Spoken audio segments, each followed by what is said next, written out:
Hi friends, today I am going to talk about Uranus in 9th house. I hope you all are doing well. 9th house is about higher studies. It's about long distance traveling also. It's about father, guru, mentors, legal system, legal bondings and agreements. It's about higher studies. It's also about younger sibling of a spouse, etc. Most importantly, when we look at it for our guru, mentors and our father, and also for our higher studies, what it is giving. 9th and 10th house work together, what we study, and then 10th house represent how we earn money through it, what is our livelihood. So at times we study something else, and of course we work in different sector, that is there, but basically 9th and 10th house are connected. These both houses are connected, like 7th and 8th houses are connected. So when Uranus comes here, basically what it does is that it makes one a rebel, when it comes to his belief systems. A rebellious mind but intelligent mind, someone who has very different outlook, different from social system, social conventional system.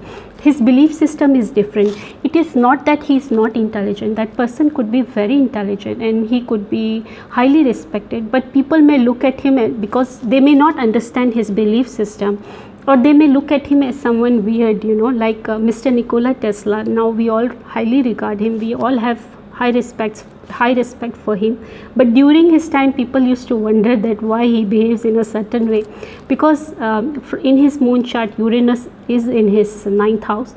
And not only that, his chart I can't open, none of my software can open his chart, so I Google his chart out, and AstroSage have his chart, and in AstroSage chart of Vedic chart of Mr. Nikola Tesla, he in his Uranus in his 9th house have Uranus 7th aspect, so Uranus is affecting his 9th house.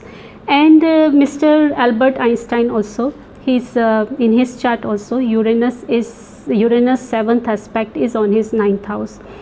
Mr. Albert Einstein and Mr. Nikola Tesla have something very common, which I just noticed and I was amazed. Mr. Albert Einstein was born in at 11:30 a.m. Mr. Nikola Tesla was born at 11:30 p.m. Both of them have a stellium of in dual signs, of Sun, Saturn, Venus and Mercury in Kendra, both of them. Mr. Nikola Tesla had it in 4th house, Sun, Saturn, Venus, Mercury in Gemini. Mr. Albert Einstein had in 10th house, Sun, Saturn, Venus and Mercury in stellium. So this is indicating a very strong destiny, which a very strong purpose for which soul has incarnated. Stellium very prominent in Kendra, both of them had. Mr. Nikola Tesla, he was into astrology. He used to study Vedic astrology. He had lot of interest, and he had lot of interest in numerology. He used to follow the number 369, he used to say they are master numbers, and like for him they say if he has to enter a building, he will walk 3 times down that road, then he will enter. And why he used to do that is because if you see 1 to 9, the number 9 is represent, basically number 9 is a divine number. It is the number of life force energy. But why 3, 6 and 9 are why very important numbers? Because if we double 1, you see 1 plus 1 is 2, 2 plus 2 is 4, 4 plus 4 is 8, 8 plus 8 is 16, but 1 and 6 again bring 7, 7 plus 7 14, 1 and 4 bring 5. So we go on, we get 1 of each other, 1 to 8, other than 3, 6 and 9. But if we double of 3 is 6. If we double of 6, it's 12, 1 plus 2 again 3. If we double of 12, it's 24 again 6. If we go on 48, 24 plus 24 is 48. For 4 plus 8 is 12, 1 plus 2 is 3. So like this we go on. And if we double any number, like 9 plus 9 is 18. 18 plus 18 is I think 36. So each number brings it down to same number 9 only. And whichever number we add in number 9, it comes to that number only which is added, you know. So number 9 is the number which represent the life force energy, the God, you know, the creator. It is the number of creator. But the 3, 6, 9 also are very important numbers. 6 requires 3 also, you know.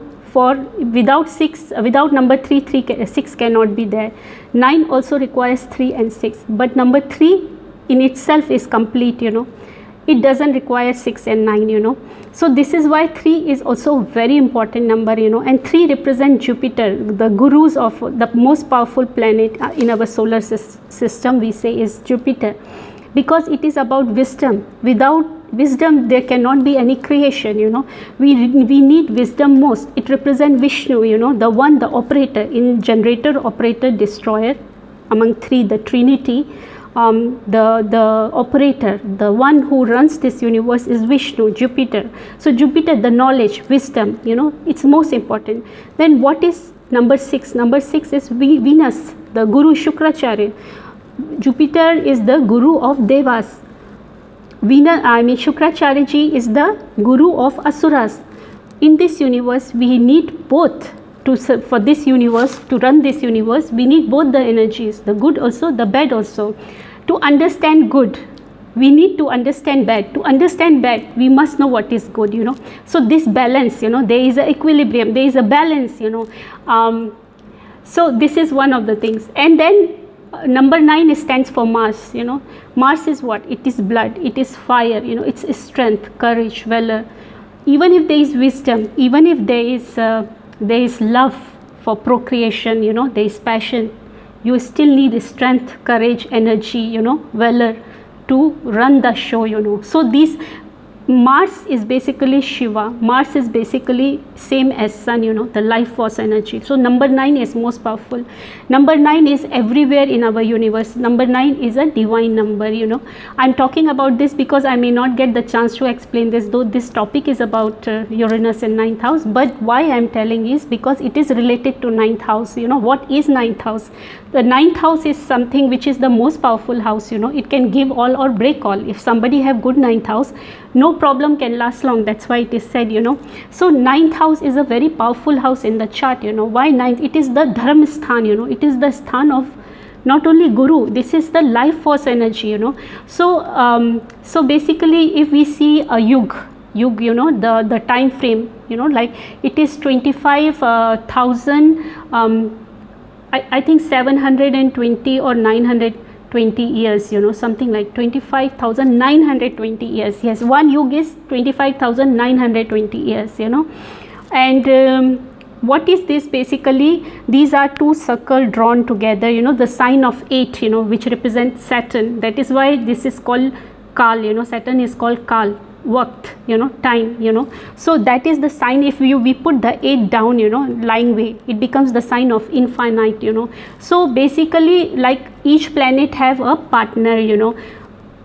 Everything, every planet, this is the law of nature. What is above, so is below. What is below, so is above. So everything. So the sun is have a partner, Sirius A, you know. It is as big as sun, you know, and it is a hot red planet, you know. So basically Sirius A and you know, Sirius B, the one circle, round circle belongs to sun, and the other one is belong to Sirius A. And Sirius A also have another smaller Sirius B, you know, and they are, you know, going helical. They are going around each other, like making a helical pattern, which is similar to our DNA, the DNA design, you know, that DNA pattern, you know, the helical pattern, genetic design of our DNA. That's what they call it. So this is that. So the Sirius is going in one circle, Sirius A, and Saturn is going in another circle, and then at one time they come together and they meet and they make an eye in the center. So like 2 circles, and then there is a center, there is an eye. So this eye is what? This eye is eye of Horus, you know, they call it in Egypt. Even US dollar one note have this pyramid, and then there is an eye, enlightenment, and the head part is separated of that. So it is alchemy. It's a different topic, but I'm just explaining the power of number 9, and 8 is Saturn. So this is why this is called the dance of Shiva and Shakti, that Sun and Cyrus 8, when they start closing, it becomes ascension time. When they start going far from each other, it becomes they are descending, so people, they are like, it is going towards Kali Yuga. So like after Satyug, when they meet, it comes the golden age, Satyug. Then I think it is Dwapar, then Dwapar, then Treta age, something like that, sorry, and then is Kali Yuga, metal age. So now we have finished the first 12,000 something years of Kali Yuga. So the Mayan calendar, which was carved in a plate, they said, I think in 2012 September or October, some 21st something, 2012, they said it is end of the world is coming to an end, and this and that. No, it was end of one time frame. The 12,000 few hundred year cycle of dark ages in Kali Yuga finished, and we come to Aquarius. The pole shift happened, and we come to light years. Light years is when awakening is happening, enlightenment is happening. So like US dollar one note have New World Order. It's written Nova Order Seclorum down. So New World Order. So this New World Order, which this term was given by Mr. Charles Totem, who was some army very high official, and also some mission, something. He had some kind of spiritual enlightenment, and he got it from Sibyl text, New World Order, that kind of thing. So, but this is a different topic. I'm so sorry I brought it here. But anyway, so this 369, like we have a triangle, triangle, the pyramids are representing those triangles, and then one triangle is pointing upwards, and then one triangle pointing downwards, which is female. One up one is male, down one is female, and when they come together, it makes a Star David, Star David, and then that is Star David, also called pentagon, which are us, the creation. Basically, so this is one of the things. I'm so sorry I went somewhere else, so sorry. So basically this 369 is the one which Mr. Nikola Tesla used to practice, and other than that, what I was saying, yeah, his number, total of his birth number was 9, Mr. Albert Einstein, total of his number, birth detail was 6, and Amma also have number 9. So many people who are like this in this world, they have number 9 prominent in their chart, they are either number 3 or number 6, or they are number 9. So this 369 number people have something about them, one of the things. Then Uranus comes in 9th house or 10th house, it is some more they get into all this stuff. There are chances that they are very unusual people. They have unusual relationships, unconventional. They go against social norm, because everything that is conventional is 9th house. When Uranus comes there, everything they will go against the law, against the conventional system, Their love relationships can be with, with their mentors, basically this kind of situation they can have also. So one of those things. So other than Mr. Nikola Tesla, then Amma is also there. She has 9th house Uranus with Jupiter in the sign Gemini. And then I saw the chart of Mr. Abraham Lincoln. Mr. Abraham Lincoln was number 16th US president, and they say he is one of the best, the greatest president in the history of USA, and he was assassinated also. He was assassinated like Mr. John F. Kennedy, and he was a law person, lawyer, legislator, and he was the one who opposed the slavery system, and he got it abolished. His was the time when the slaves were black African slaves. They were freed by Americans, Otherwise, all rich people used to own them, and they were treated very badly, like like they were own property, like they didn't have any rights. But he's the one who abolished this system. So he was highly respected.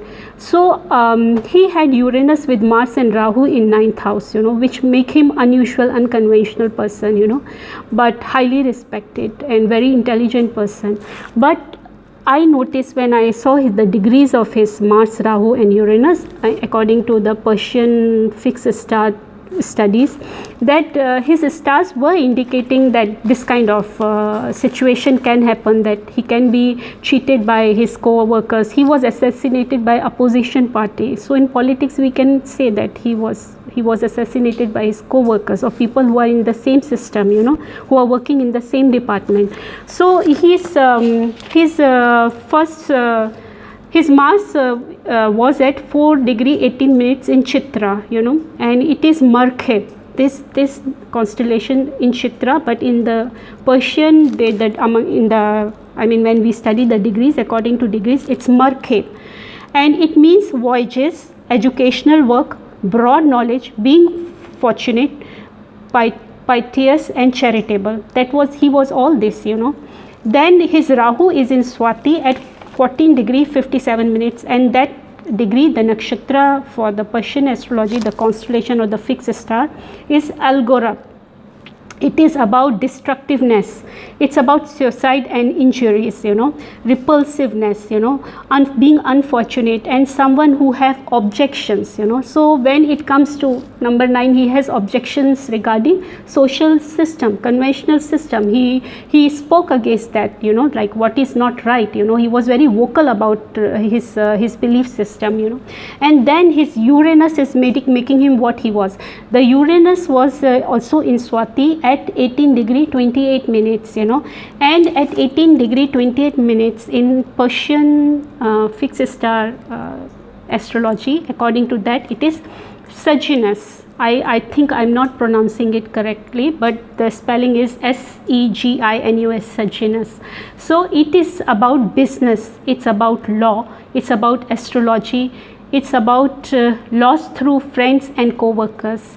And so this is it. So I hope you like this video, and I know I'm not doing a good job because I do not open charts, but this technology is my shortcoming. I'm trying my best, you know. Please do forgive me. I know Mr. Harish Maheshwari, you commented that my videos are very bad and I do not care. It's not that I do not care, I care very much, but I have limitations, you know. I can only give what I have. What I don't have, I can't give, you know. So my shortcoming is I can't handle so many, you know, like technical stuff, you know. The normal computer work I can do, but if you tell me to open charts and add in the, you know, in between recordings and video recordings, I can't do it, you know. When I will be able to, when I will have an assistant, I will do it for you. But if you say that I don't care, that's wrong. That's so unfair to me, because I do care. And I care because I believe that what we give goes with us, you know. It's not for anyone else, it's for my own self, you know. And the more I give, the more I will learn, and maybe probably this knowledge will, you know, come back to me in another lifetime. I'm passionate about it, you know. So please do not say I don't care. I do care very much, you know, and I do explain. Whenever people ask me, and if I have time regarding alignments, I explain. But somebody asks me about their own charts, that's not fair to me, you know. If they tell me all the alignments and they tell me what does it mean, that is not right. But if somebody asks me something regarding general question regarding the topic, I always answer, you know. So please do forgive me, and I'm trying my best. Please accept me as what I am, and thank you so much. God bless you. Take care. Good night.